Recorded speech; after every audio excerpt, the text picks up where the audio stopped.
Get out of my life. That's the first thing she said, no context, no warning, just hurled at me across our dimly lit living room like a glass shattering on tile. Her voice shook, but not with anger, with something closer to fear. And that terrified me more than the words themselves. I remember standing there, keys still in hand, rain dripping from my hair onto the hardwood floor. The air smelled like burnt coffee and lavender detergent, her comfort scents, the ones she clung to when anxious. It should have tipped me off, but all I felt was confusion tightening around my ribs. Lena, what are you talking about? My voice cracked. I hated that it cracked. She wouldn't look at me. She pressed a hand to her forehead, pacing in agitated half-steps, like she was trying to outrun her own thoughts. Just go, Evan. Please. I can't do this tonight. Something inside me curled inward. Did I do something? Did something happen? Silence. Except the faint hum of the refrigerator and the storm outside beating against the windows like impatient fists. Then she whispered it. Too soft, too careful. Please don't make me say it. That was the moment the bottom fell out. You don't say something like that unless there's something to say. A name flashed in my mind, uninvited. Maddie, her best friend. But I shoved it away instantly, like touching something hot. Lena, I said, stepping closer. She flinched, physically flinched, and guilt stabbed through me, sharp and bewildering. Talk to me. Her eyes finally lifted to mine, glossy and red. Haunted. I don't trust myself, she said. And I don't trust us.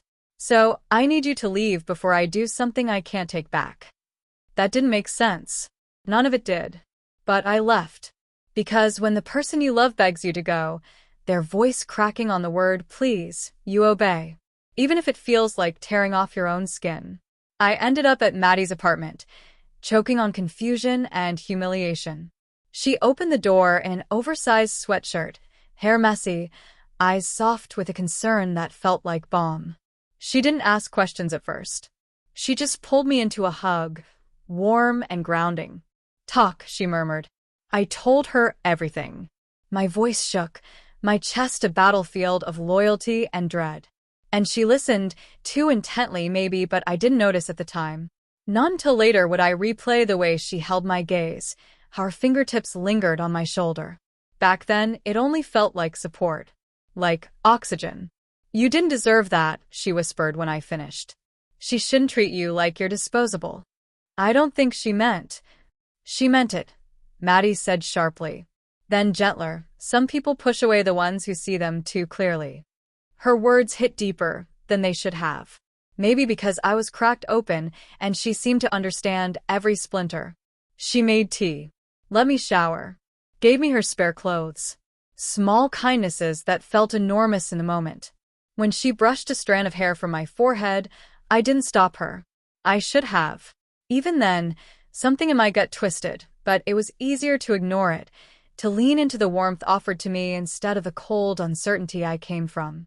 When she kissed me, it wasn't planned. It wasn't careful. It was desperate, like she'd been holding her breath for years. And I kissed her back. Because I was hurt. Because I was angry. Because in that moment, I wanted to be wanted by someone. The next morning, Lena showed up. Her eyes were swollen.